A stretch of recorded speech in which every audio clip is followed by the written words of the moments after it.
안녕하셨습니까? 또 주님의 날 우리 함께 하나님께 예배 드리시겠습니다. 다 같이 조용한 기도 드리시겠습니다.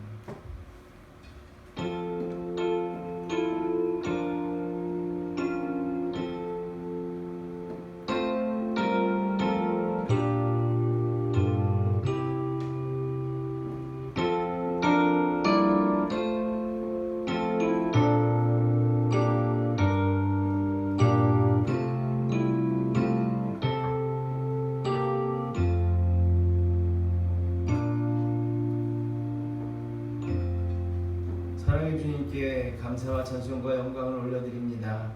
부족한 저희들이지만 오늘 또 하나님 앞에 나와 예배드릴 수 있도록 하나님께서 저희들의 몸을 지켜주시고 저희들의 심령을 이끌어 주셔서 이렇게 거룩한 처소까지 나와왔습니다.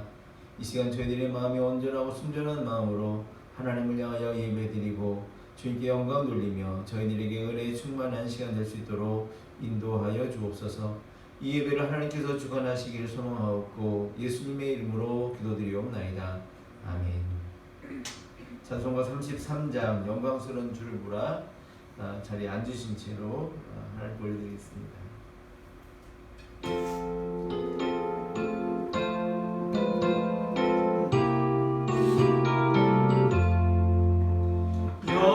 영광스러운 주를 보라. 고난받은 그 모습 승리하고 오실 때에 만민 경배하리라. 왕의 왕이 되신 주께 면류관을 누리세. 왕의 왕이 되신 주께 면류관을 누리세. 보좌 위에 계신 주께 면류관을 누리세.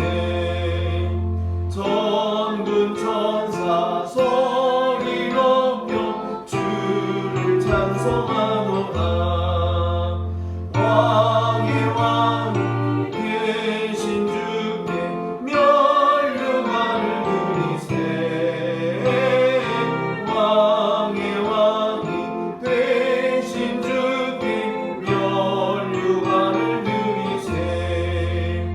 죄인들이 조롱하며 가시관을 씌웠네. 성도들과 천사들 주의 이름 높이네. 왕의 왕이 되신 주께 면류관을 누리세. 왕의 왕이 되신 주께 면류관을 누리세. 만민들의 찬송 소리 하늘 높이 퍼진다. 하늘 보자 바라보니 기쁨할 양없도다. 왕의 왕이 되신 주께 면류관을 누리세. 왕의 왕이 되신 주께 면류관을 누리세. 아멘. 공동 기도문으로 하나님께 한 목소리로 기도 올려드리겠습니다. 우리를 지으신 창조주 하나님, 오늘 또 이렇게 주님 전에 나와 예배하게 하시니 감사드립니다. 오늘은 종교계일로 개혁주일로 지킵니다. 하나님의 몸이라는 교회조차도 언제든 부패하고 죽을 수 있듯이 주의 백성된 우리가 주님의 참뜻을 묻고 그 말씀으로 자신을 비추어 날마다 새로운 심령으로 거룩함을 회복하며 살아가게 하여 주옵소서. 하나님이 지으신 우리 자신을 학대하지 않고 사랑하게 하시고 또한 주님이 주신 교회를 더 사랑하게 하여 주옵소서. 예수님의 이름으로 기도합니다. 아멘. 한 주간의 삶을 되돌아보며 참회의 기도 드리겠습니다.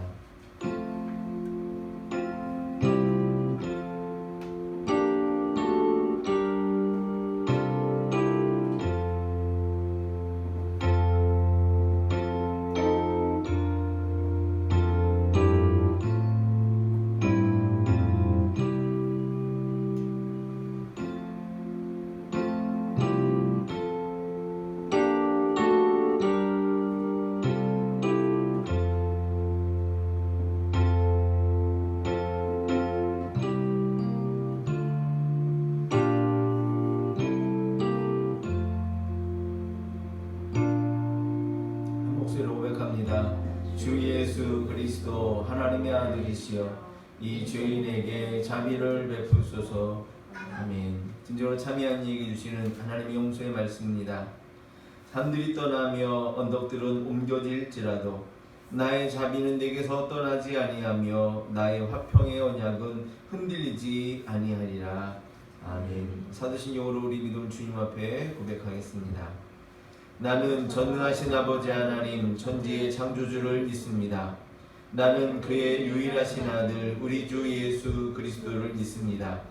그는 성령으로 잉태되어 동정녀 마리아에게서 나시고 본디오 빌라도에게 고난을 받아 십자가에 못 박혀 죽으시고 장사된 지 사흘 만에 죽은 자 가운데서 다시 살아나셨으며 하늘에 오르시어 전능하신 아버지 하나님 우편에 앉아 계시다가 거기로부터 살아있는 자와 죽은 자를 심판하러 오십니다.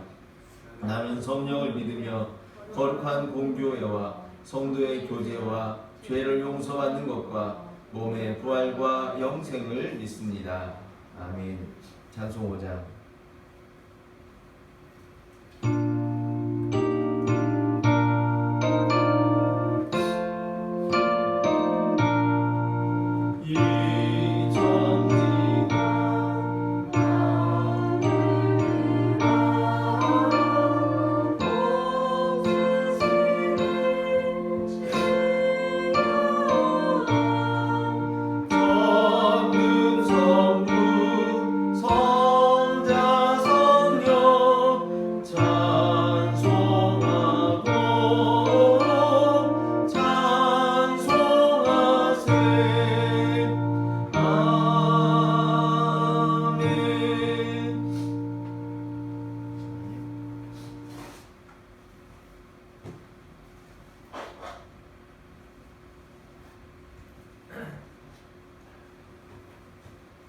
기도하겠습니다.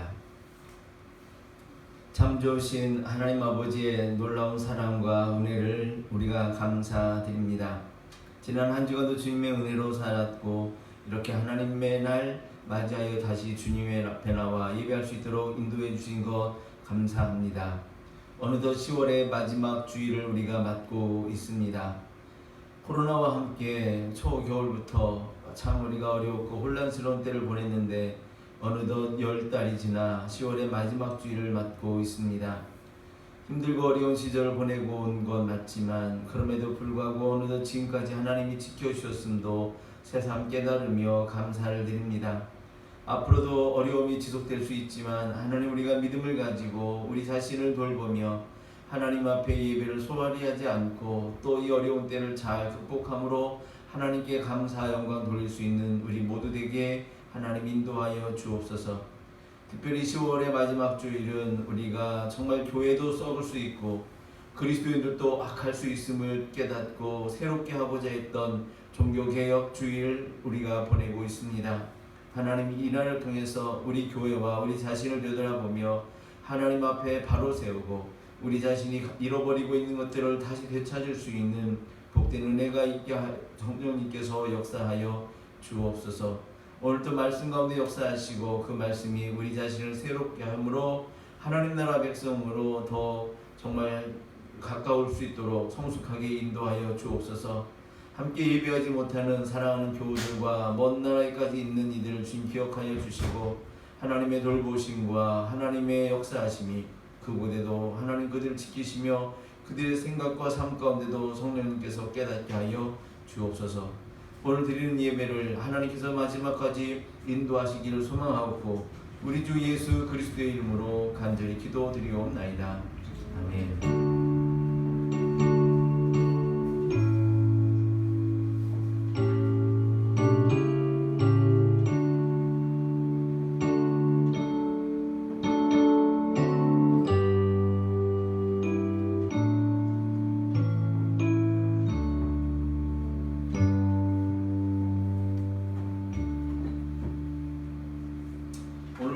주시는 하나님의 말씀 먼저 마태복음 21장 12절과 13절의 말씀 우리 같이 한 목소리로 봉독하겠습니다. 예수께서 성전에 들어가셔서 성전 뜰에서 팔고 사고 하는 사람들을 다 내쫓으시고 돈을 바꾸어 주는 사람들의 상과 비둘기를 파는 사람들의 의자를 불러 엎으시고 그들에게 말씀하셨다. 성경에 기록한 바 내 집은 기도하는 집이라고 불릴 것이다. 그런데 너희는 그것을 강도들의 소굴로 만들어 버렸다. 아멘.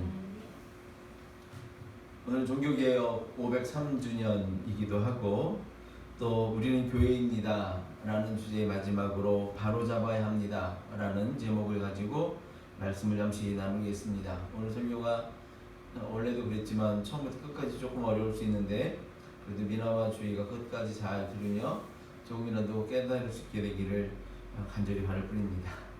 네. 이스라엘이 가장 잘 나갔던 가장 강했던 시절은 다윗 왕 때입니다. 이스라엘 사람들은 그래서 그 다윗을 너무 좋아하죠. 그래서 영어 이름 중에도 데이비드라는 이름들은 바로 다윗의 이름입니다. 하지만 다윗은 하나님께 제사 드릴 그 성전을 아름답게 지어 올려드리고 싶었는데 하나님은 다윗에게 원치 않으셨습니다.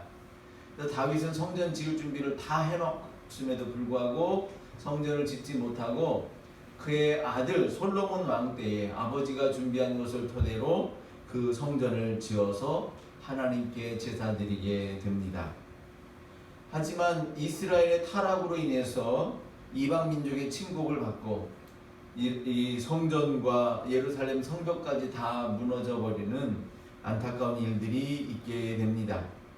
그 뒤로 한참 시간이 지난 다음에 포로로 끌려갔던 이스라엘 사람들이 다시 예루살렘에 돌아오면서 그들은 수르바벨이라는 사람이 중심이 되어서 예루살렘 성전을 다시 건축하게 되었습니다. 하지만 너무 어려운 처지였기 때문에 예전에 솔로몬 왕 때 지었던 성전보다는 크기도 작고 모양도 초라한 것이 어쩔 수 없었습니다. 하지만 이렇게 작고 초라해 보이는 성전이었지만 예전에 솔로몬 때와 후에 그것을 다시 증축했던 헤롯 대왕 때와는 비교도 안 되게 오랜 시간 동안 이스라엘 백성이 예배드리는 처소로 사용될 수 있었습니다. 한참 뒤에 로마가 세계를 지배하던 그때 예수님께서 태어나시기 바로 얼마 전이죠. 바로 강한 로마가 그 이스라엘 땅까지 점령하게 되었을 때에 로마는 자기 말 잘 듣는 이스라엘의 왕을 세우길 원했습니다. 그래서 로마와 결탁되어 세워진 왕이 우리가 성경에서 많이 아는 헤롯 대왕이었습니다. 자신의 약점, 백성들에게 인정받는 왕이라기보다는 로마에 인정받는 왕이었기 때문에 백성들에게는 아무래도 잘 지지를 받지 못했기 때문에 그 약점을 덮으려고 이 헤롯은 뭔가 공적을 남기려고 합니다. 그래서 한 것이 이 성전을 좀 더 증축하고 그리고 더 화려하게 개축하는 것이었던 것이죠. 사람들은 그 모습을 보고 와 역시 우리 그래도 진짜 우리 건물 멋있지 않냐 하고 나름대로 그 건물을 보고 뿌듯해한 듯 합니다. 제자들이 그런 모습을 예수님 앞에서 보여주지요. 그런데 예수님은 이 성전에 대해서 그리고 이 성전에서 제사 드리는 사람들에 대해서 다른 생각을 가지고 계셨던 것 같습니다. 제사 드리러 온 사람들이 먼 길을 그 재물을 가지고 자기 집에서 키우던 가축 중에 제일 좋은 것을 가지고 와도 몇 날 며칠 사람도 물 마시는 게 쉽지 않기 때문에 그 먼 길을 걸으며 물 마시고 풀 뜯게 해가면서 오다 보니까 뭐 힘들고 불편하고 또 양들이라든가 그 재물들도 아무래도 병들거나 약해질 수 있기 때문에 사람들이 생각하기에 야 하나님 앞에 흠없는 좋은 재물을 바치려면 어떤 게 좋겠냐, 굳이 저렇게 불편하게 하지 말고 이 성전뜰 마당 넓은데 뭐해, 여기서 좋은 하나님께 드릴 만한 좋은 가축들을 가져다가 여기서 사게 하자. 사람들은 정성을 가지고 돈을 준비해 오고 그리고 여기서 성전에서 인정한 가축들을 팔아서 하나님 앞에 제사 드리면 사람도 편하고 하나님께도 흠없는 제물을 바칠 수 있는 것 아니냐라는 생각으로 만들어지게 된 제도인데, 그런데 예수님은 그 모습을 보시고는 그들이 장사하는 상을 뒤집어 엎으시고 장사꾼들이 앉아있던 의자를 불러 부셨다라고 성경은 말하고 있습니다. 그리고 예수님께서 말씀하신 것, 왜 그랬는지 그 뜻을 담는 말씀이 바로 오늘 말씀에 있었던 것처럼 성경에 기록한 바 내 집은 기도하는 집이라고 불릴 것이다. 그런데 너희는 그것을 강도들의 소굴로 만들었다라고 말합니다. 여기서 집이라는 이 단어를 우리가 성전 하면 집, 건물 이런 생각을 하기 때문에 예수님께서도 이런 표현을 하셨지만 교회라는 것은 건물이 아니라 사람들이니까 그 면에서 사람들이라는 말로 바꿔보면 이렇습니다. 예배하는 사람, 기도하는 사람이어야 될 너희가 너희 자신을 온갖 욕심과 탐욕으로 다른 사람들을 괴롭히기도 하고 거짓말도 해가면서 오직 자기의 유익만 추구하는 강도들과 다를 바 없는 사람들이 되었구나. 주님은 그렇게 이스라엘 민족을 향하여 책망하셨던 것입니다. 본질, 본래의 목적, 용도 이것을 잃어버리는 것들은 참 안타까운 일일 수 있는데 요즘 이런 일이 많은 듯 합니다. 열거하면 너무 많지만 대표적으로 요즘 국회 감사철이니까 국민을 위해 일하겠다고 나섰던 국회의원들은 국민보다는 자기네 당 사람들을 지키고 보호하기 위해서 서로 싸우는 데 혈안이 되어 있습니다. 나의 생애를 인류 봉사에 바칠 것을 엄숙히 서약하노라. 나의 환자의 건강과 생명을 첫째로 생각하겠노라. 선언하며 비장한 마음으로 의료인, 의사가 되고 병을 세운 이들이 자기들에게 큰 돈이 되지 않으면 사람이 길에서 죽어감에도 불구하고 오지 마세요, 저희 병원에서 못 받습니다 하고 길바닥에서 사람이 죽게 만드는 것 역시 그들이 처음 가졌던 그 마음, 본질을 잃어버린 현실이 아닐까 생각하게 됩니다. 부름받아 나선 이 몸 어디든지 가오리다. 괴로우나 즐거우나 주만 따라 가오리니. 이 찬송을 부르며 뜨거운 눈물을 흘리던 목회자가 되겠다고 나선 신학생들은 목사가 된 후 죄송합니다. 이렇게 뭐라고 말하기가 참 그럴 좀 부끄러울 정도로 안타까운 현실 속에 우리가 있습니다. 지금으로부터 500여 년 전의 세상은 우리나라는 조선 중종임금 때입니다. 그런데 서구 유럽에서는 교회가 사실 유럽의 그 당시 가장 강했던 유럽 나라들을 실제적으로 다스리고 있던 때입니다. 로마 카톨릭 교회, 그 교회의 지도자인 또 교황, 교회의 지도자가 아니라 교황, 왕보다도 높은 황제라는 그 의미가 담겨져 있는 교황이 이미 가장 강력했습니다. 유럽의 여러 나라마다 왕도 있고 지역에 또 봉건 영주도 있었지만 왕과 다를 바 없는 영향력을 끼치는 게 거의 영주지요. 그렇지만 그 왕들도 교황들에게 잘 보여야 백성들에게 지지받는 그 왕을 유지할 수 있었습니다. 교황에게 찍히면 그 지역에 있는 교회들을 통해서 계속 왕을 비난하게 하므로 왕이 그 왕의 자리를 지킬 수 없도록 만들 정도였습니다. 사람들의 삶의 중심에는 신앙이 있었고 종교가 있었고 교회가 있었습니다. 그런데 이 시대 사람들은 왕과 봉건 영주들끼리의 전쟁으로 인해서 많이 죽기도 했고 또 경제적으로도 귀족들을 제외하고는 정말 빈곤 그 자체의 현실이었습니다. 그런데 왕들과 심지어 교황들을 비롯한 교회 지도자들이 서로 권력과 힘을 나눠 가지면서 백성들이자 교회의 신도들인 그들을 가난한 형편에 처해 있음에도 불구하고 전혀 관심 없고 오직 자기들의 힘과 권력을 더 쌓는 일에만 몰두합니다. 교황청은 그들이 있는 그 로마시 그 시를 좀 재건하겠다라고 사업을 벌이고 또 성 베드로 대성당을 지어서 자기들이 큰 일을 했다고 역사에 남기고 싶어서 그 일을 하려고 또 곳곳에 전쟁도 치르며 거기에 필요한 돈들을 뽑아내기 위해서 교회에서 교인들에게 헌금을 강요하면서, 여기 종이 하나, 사진 하나 준비했는데 보이세요? 면죄부라는 문서를 파는 겁니다. 사실은 면벌부, 니네 벌 받지 않게 해줄게, 벌을 면해준다 라는 말이 더 맞을지 모르겠습니다. 이걸 팔면서 너희들이 헌금하고 이 종이를 사면 여기도 급수가 있어요. 얼마짜리 종이 있어요. 요즘 무당이 뭐 3천만 원짜리고 5천만 원짜리고 하는 것처럼 급이 있어요. 이걸 하면 네가 지옥 가지 않고 천국 가고, 비싼 거 사면 천국에서 주님 옆자리 앉게 하고, 뭐 이런 짓거리를 한 겁니다. 그러다가 어느 정도 팔렸는데 돈이 더 필요하니까 뭐라고 하냐면 니네 죽은 조상과 친척들을 위해서도 사라는 겁니다. 이걸 사면 지옥에 있던 니네 조상도 천국으로 옮겨준다, 이런 말을 할 정도. 더 구체적인 내용을 말하면 별 들어온 얘기들이 다 있어요. 이렇게 해가면서 사람들의 눈을 멀게 하고 귀를 멀게 하면 자기들의 배만 더 불리했던 것입니다. 이것들뿐만 아니라 교회 지도자들은 자기들의 유익을 위해서 신자들에게 성소와 무관한 잘못된 가르침들도 가르치며 그것을 교리화했습니다. 왜? 신자들은 성경을 못 읽거든요. 독일 사람들이 성경의 라틴어를 어떻게 읽습니까? 영국 사람들이 라틴어를 어떻게 읽습니까?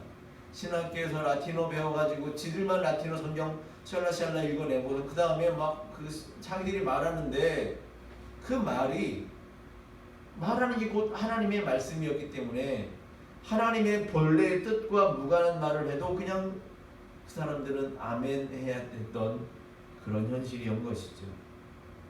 이런 속에서 1517년, 지금으로부터 503년 전 10월 31일, 10월의 마지막 날, 신부이자 신학교에서 성서학을 가르치던 교수 마틴 루터는 비텐베르크 성당 문에 나무로 됐던 문이에요. 지금은 그것을 기억하려고 그 나무 문을 철로 덮어버렸는데 거기다 모양을 다 새겨놨어요. 95개죠. 거기에다가 종이로 대자보를 붙인 거예요. 요즘으로 치면 큰 게시글을 붙였는데 거기에 보면 95개의 질문을 던져놓은 겁니다.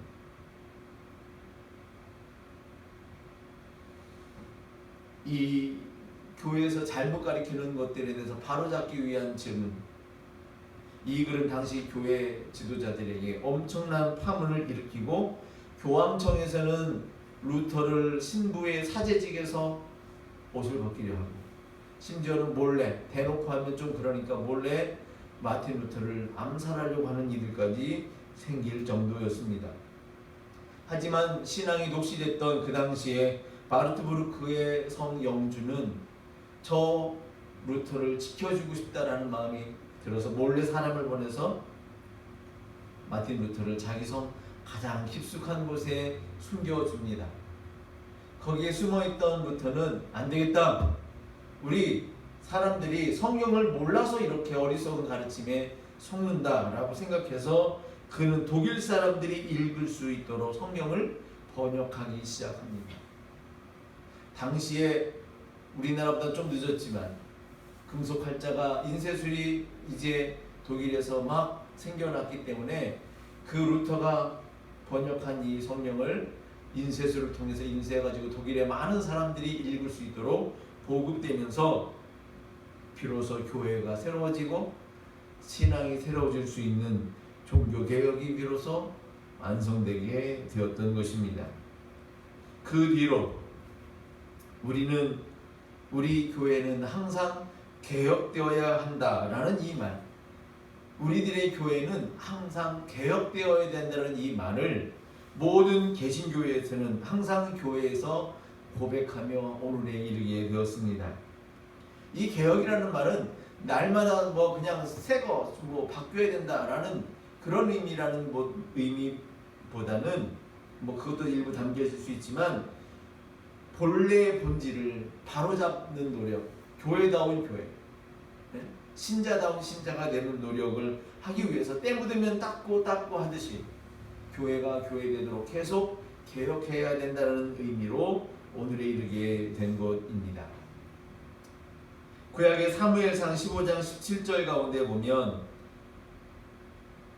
사무엘이 이르되 왕이 스스로 작게 여길 그때에 스스로 자기를 나는 보잘것없는데 저는 부족함이 많은데 제가 어떻게 이스라엘의 왕이 될 수 있습니까? 저는 하기 어렵습니다 라고 자기를 작게 여길 때 이스라엘의 지파의 머리가 되지 아니하였느냐 라고 말합니다.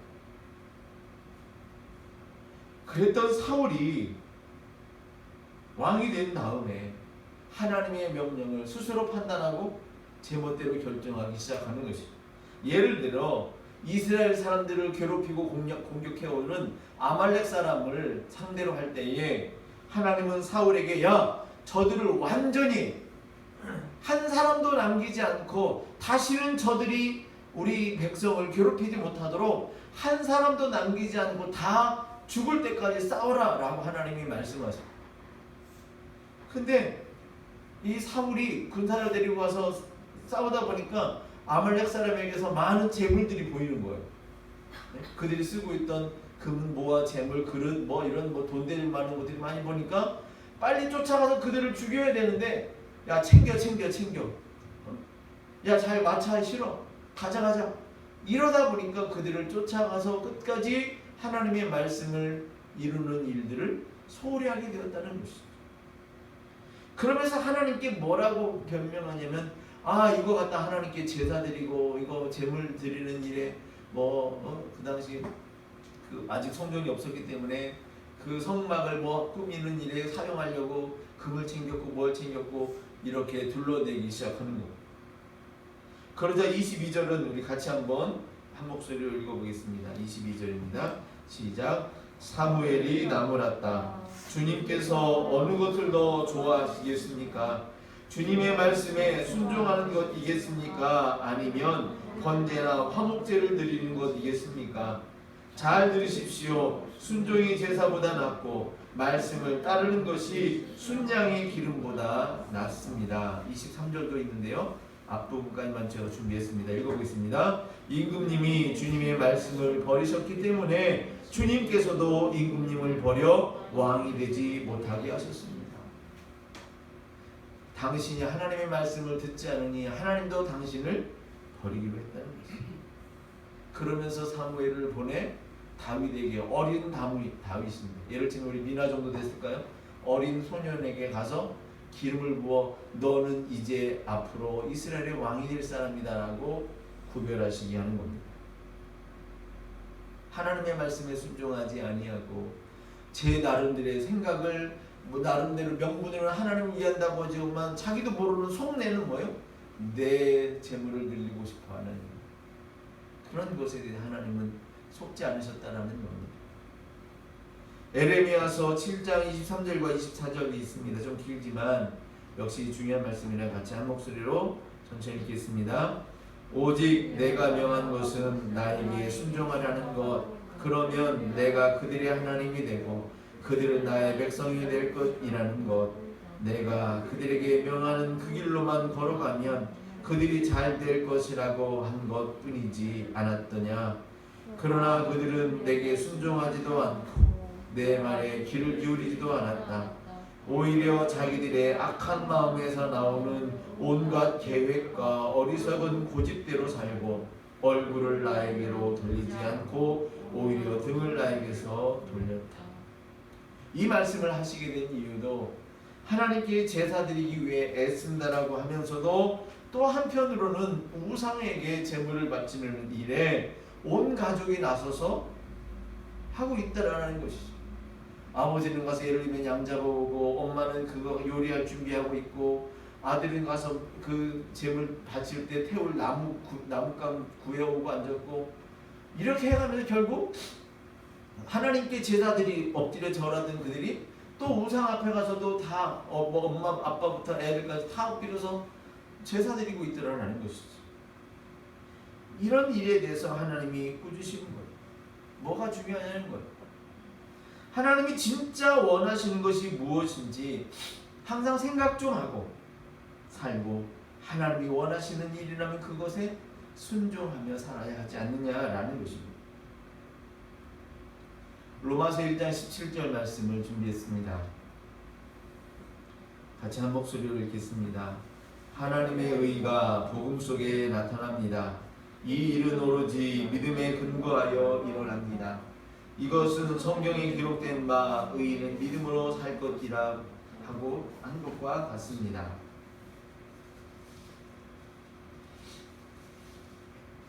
이 말씀은 마틴이 종교개혁을 하게 되는 결정적인 계기가 되는 말씀이기도 합니다. 복음이 뭡니까? 복음. 교회에서 많이 쓰는 이 복음. 좋은 소식이죠. 복된 소식. 좋은 소식.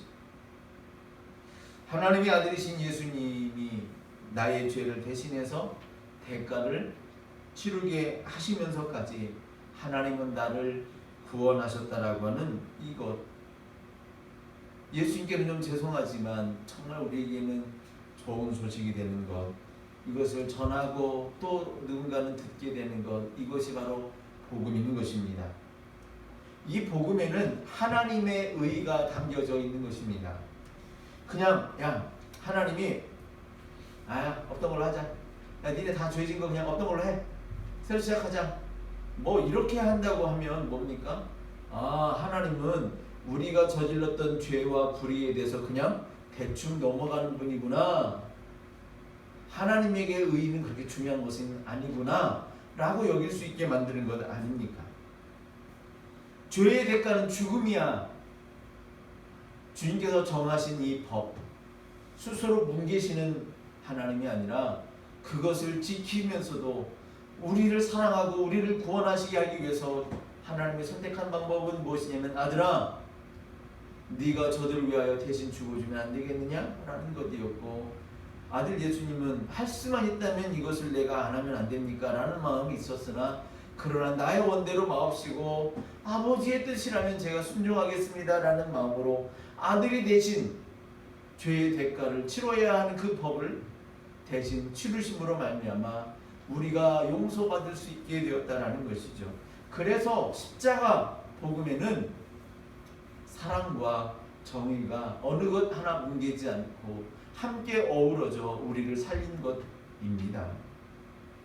요즘 뉴스에서 많이 접하는 아빠 찬스, 엄마 찬스, 다 알고 보면 사람이 자식 사랑하는 마음에서 비롯된 것입니다만, 자기가 사랑하는 마음으로 자식 잘 되라고 했던 일들이 결국 문제가 되니까 뭡니까? 그들의 자식이 사실 친구들에게도 얼굴 두고 나타나기 어려울 정도로 그들은 수치를 당하게 되고, 어느 사회에 가도 저 사람 누구 아들이래 누구 딸이래 하면 그래? 대단하네 라고 누가 말해서 그래?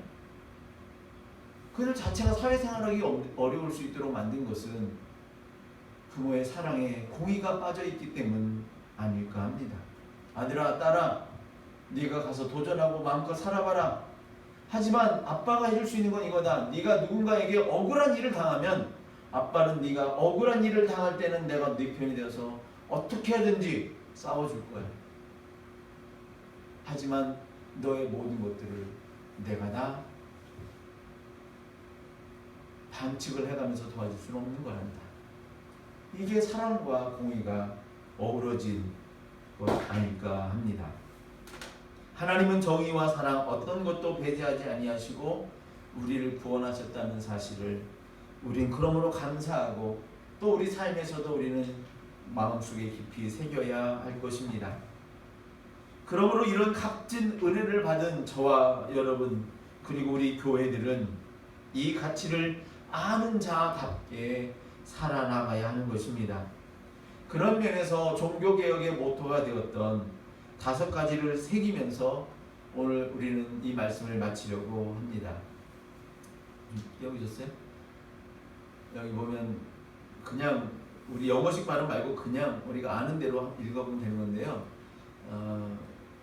라틴어입니다만 솔라 스크립투라, 이건 무슨 말이냐면 오직 성서로만.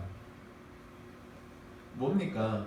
성경을 읽고 그 말씀 속에 담겨져 있는 하나님의 뜻을 우리가 순종하며 살아가야 한다는 것이 오직 성서로. 어떤 유명하고 똑똑한 학자가 말한 책보다 우리를 구원케 하고 바른 길로 인도하는 것은 오직 성서뿐이라는 것이. 두 번째는 솔루스 크리스투스입니다.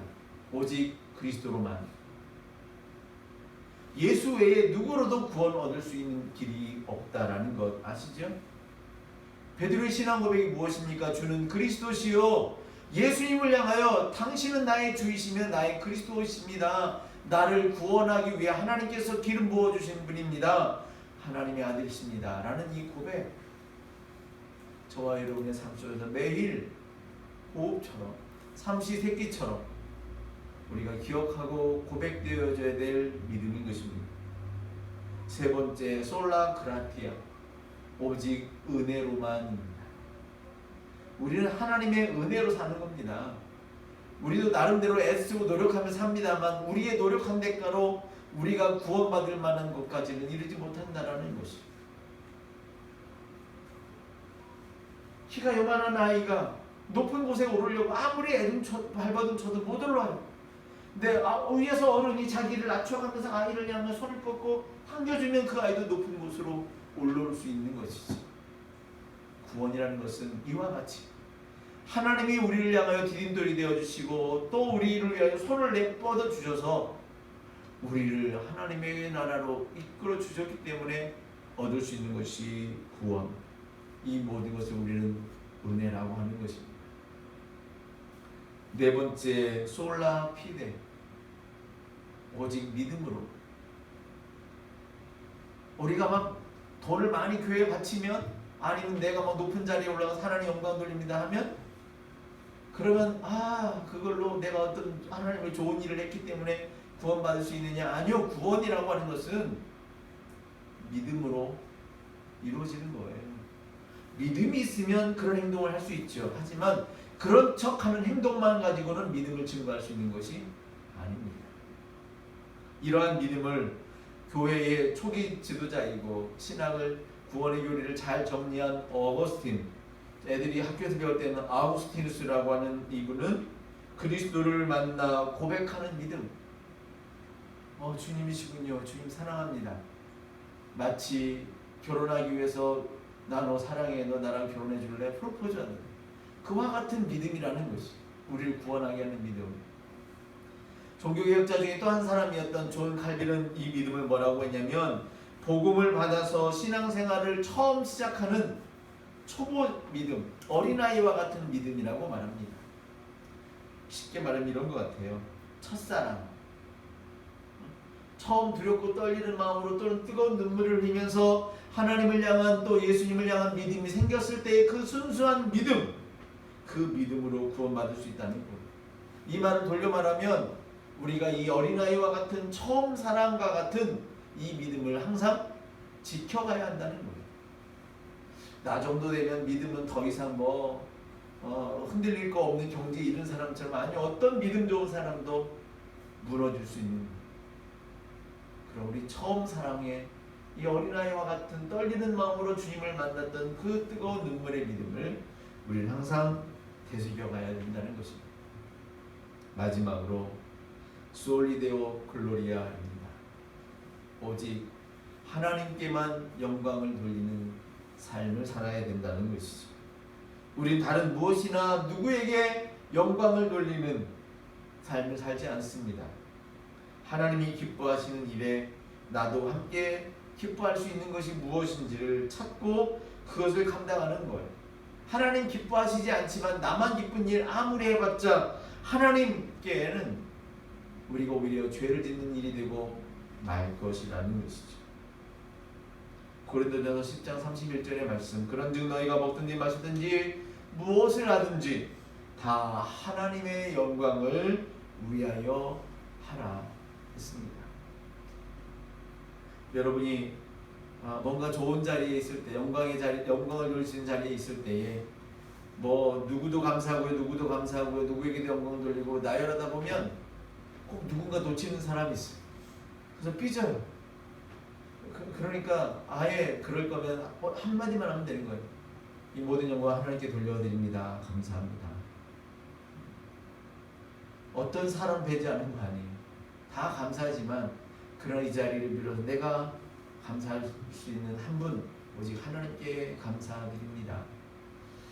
이것이 저와 여러분들이 가져야 될 바른 믿음의 자세이고 삶의 태도가 아닐까 싶습니다. 기도하겠습니다.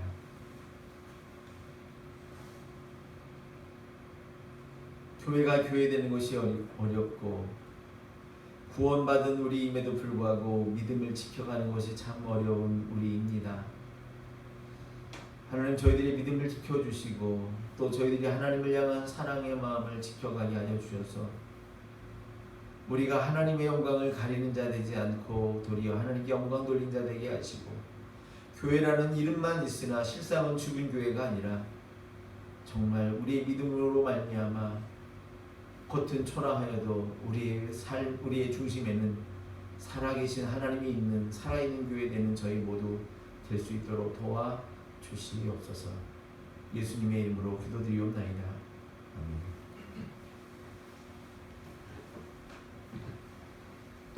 찬송가 50장 2절 부르시면서 주님께 예배를 봉헌하겠습니다.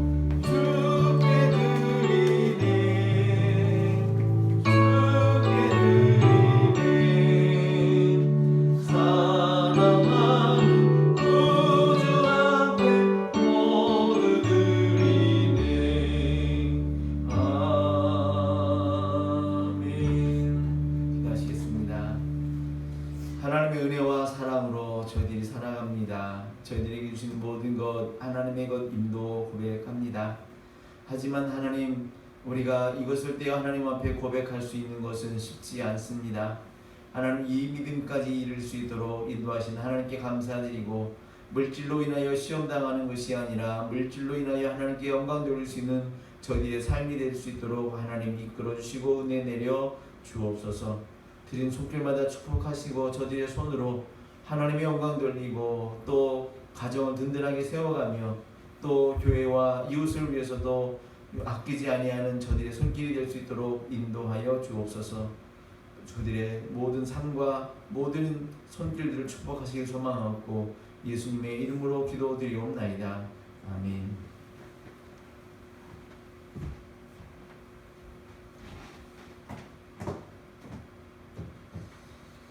앞서 말씀드린 대로 오늘은 종교개혁 503주년 기념주일입니다.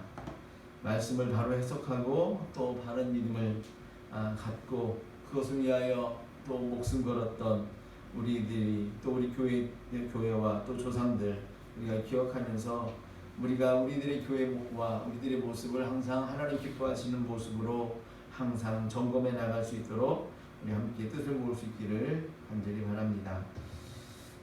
항상 건강 조심하시고요. 다음 주 11월 달에 뵙도록 하겠습니다. 찬송가 516장 1절 같이 일어나서 마지막 한 절이니까요. 일어나셔서 부르시고 축도 예배 마치겠습니다.